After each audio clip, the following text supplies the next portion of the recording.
আচ্ছা, ধান কাটার পর খড়গুলো আমরা কি করি? গরুকে খাওয়াই, চুলা জ্বালাই, কখনো বা আগুন লাগিয়ে পুড়িয়ে ফেলি, তাই না? বাংলাদেশের প্রতিটা গ্রামে, প্রতিটা বাড়ির পাশে আপনি খড় দেখতে পাবেন। কিন্তু ভাবেন তো, এই খড় দিয়েই তৈরি হতে পারে কোটি টাকার পণ্য।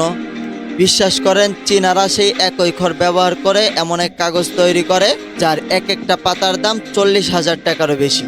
আর সেই কাগজের নাম সোয়ান পেপার। আজ আপনি জানতে চলেছেন কিভাবে ধানের খড় থেকে জন্ম নেয় পৃথিবীর সব থেকে দামি কাগজ। চীনের আনহুই প্রদেশের উশি টাউনে দাঁড়িয়ে আছে একটা কারখানা, China Swan Paper Company Limited. 1954 সালে প্রতিষ্ঠিত এই কারখানায় আজও এক অভিনব পদ্ধতিতে তৈরি করা হয় বিশ্বের মোটা পেপারের 80%। হ্যাঁ, একা এই একটা কোম্পানি। এই কাগজ এত মূল্যবান, 2009 সালে ইউনেস্কো ঘোষণা করে মানবজাতির অমূল্য ঐতিহ্য হিসেবে।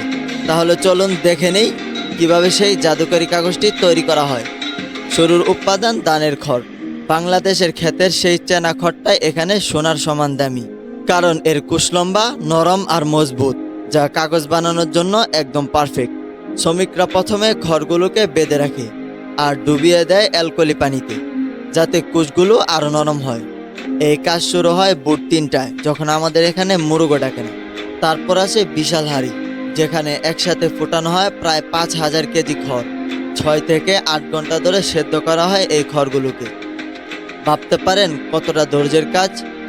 এরপর গরম খেরগুলো বাঁশের ঝুড়িতে ভরে নিয়ে যাওয়া হয় পাহাড়ের উপরে।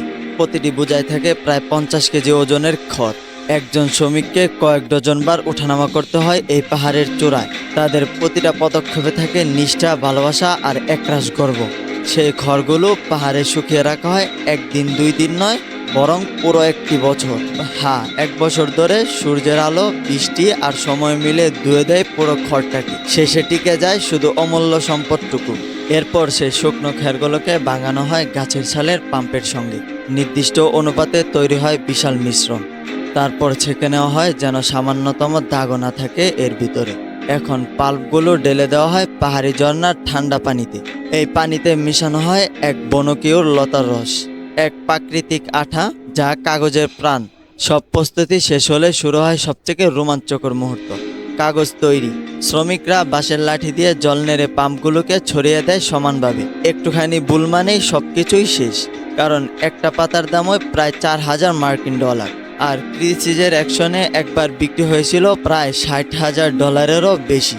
এরপর কাগজগুলো পেসে ঢুকে ভারী স্টিলের বিমগুলো চাপা দেয়, যাতে পাম্পগুলো শক্তভাবে আটকে যায় একে অপরের সঙ্গে। তারপর ধীরে ধীরে আলাদা করা হয় প্রতিটি পাতাকে। একটিমাত্র ভুল স্পর্শই ছিঁড়ে যেতে পারে পুরো পাতাটাই।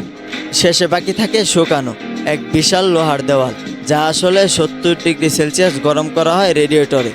সেখানে একে একে শুকিয়ে ফেলা হয় সমস্ত কাগজগুলিকে। তারপর হয় চূড়ান্ত পরীক্ষা। একটি মাত্র ছোট্ট দাগ, উল্টো বাজ বা ছিদ্র, সেই কাগজটাই বাতিল। এত পরিশ্রমের পরও মাত্র 30% কাগজই পারফেক্ট বলে গণ্য করা হয়। শেষে প্রতিটি প্যাকেটে থাকে 100টি সিট। এক এক করে গোনা হয়, সিল মারা হয়, প্যাক করা হয় খুব যত্ন সহকারে। কারণ এই কাগজ শুধু কাগজ নয়, এটা ঐতিহ্য, সময় আর মানুষের গাম মিলে তৈরি হয় এক আশ্চর্য সৃষ্টি। তাহলে আপনি কি ভাবছেন যে খড় আমরা চুলায় পোড়াই বা ফেলে দেই, চীনারা সেটাকে বানিয়ে ফেলে কোটি টাকার ঐতিহ্য? ভাবুন তো, আমাদের দেশেও কি এমন কিছু করা সম্ভব? আপনার কি মতামত কমেন্টে জানান, কারণ আজকের গল্পটা কিন্তু একেবারে চোখ খুলে দেওয়ার মতো। আর যদি ভিডিওটি ভালো লেগে থাকে, লাইক করতে পারেন, শেয়ার করতে পারেন আপনার প্রিয় বন্ধুকে, আর অবশ্যই সাবস্ক্রাইব করে দিন, কারণ পরের গল্পটা হতে পারে আপনার নিজের গ্রামেরই কোনো জিনিস নিয়ে। ধন্যবাদ এতক্ষণ ভিডিওটা দেখার জন্য। দেখা হবে অন্য কোনো ভিডিওতে।